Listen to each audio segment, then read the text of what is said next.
Éternel notre Père, nous voulons te rendre grâce.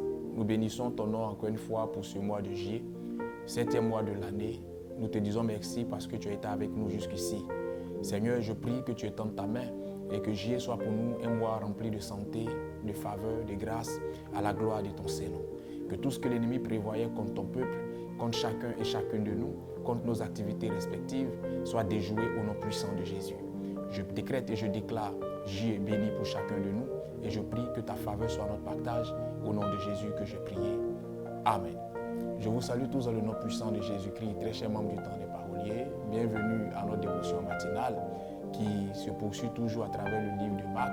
Et aujourd'hui, nous allons dans le 12e chapitre de Marc à son verset 13 pour parler du piège des paroles. La Bible déclare qu'on envoya à Jésus des Hérodiens et des pharisiens afin de le piéger à travers ses paroles. Amen. Vous savez, pour un homme, parler est une grâce. Mais savoir parler est une sagesse que tout homme normalement devrait posséder. La parole n'est pas seulement qu'un moyen d'expression de la pensée. La parole est aussi un piège, ou peut être aussi un piège pour ceux qui vous parlent ou pour vous aussi qui parlez à votre entourage. C'est la raison pour laquelle vous devez, chaque fois que vous avez l'occasion de parler en ne tenant pas uniquement compte du temps présent. Mais toutefois que l'opportunité vous est donnée de parler, vous devez parler en tenant compte des trois temps. Que cela soit dans la colère, que cela soit dans un moment de joie, que cela soit dans un moment normal, tenez compte du passé, du présent et du futur. Parce que ce que vous direz aujourd'hui peut être retenu contre vous demain. Et ce que vous direz aujourd'hui peut se retourner contre vous en tenant compte des événements passés.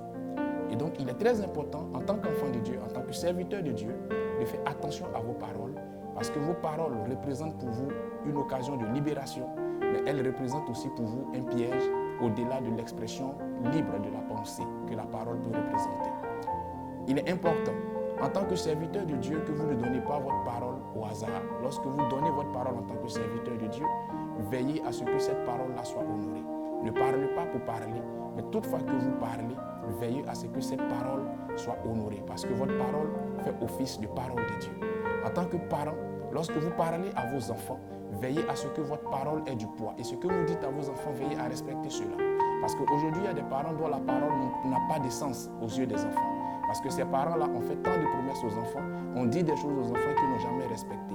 Ce n'est pas seulement dans la colère qu'il faut dire aux enfants, je suis ton Dieu sur terre, si je parle, ça va t'atteindre. Mais si tu es vraiment son Dieu sur terre, si tu représentes ou incarnes une autorité morale ou spirituelle en tant que parent, tu dois aussi savoir que ta parole donnée à l'enfant, même dans une circonstance banale, tu dois veiller à ce que cette parole-là soit respectée, soit honorée. Cela te donnera encore plus de poids, encore plus de valeur aux yeux de cet enfant.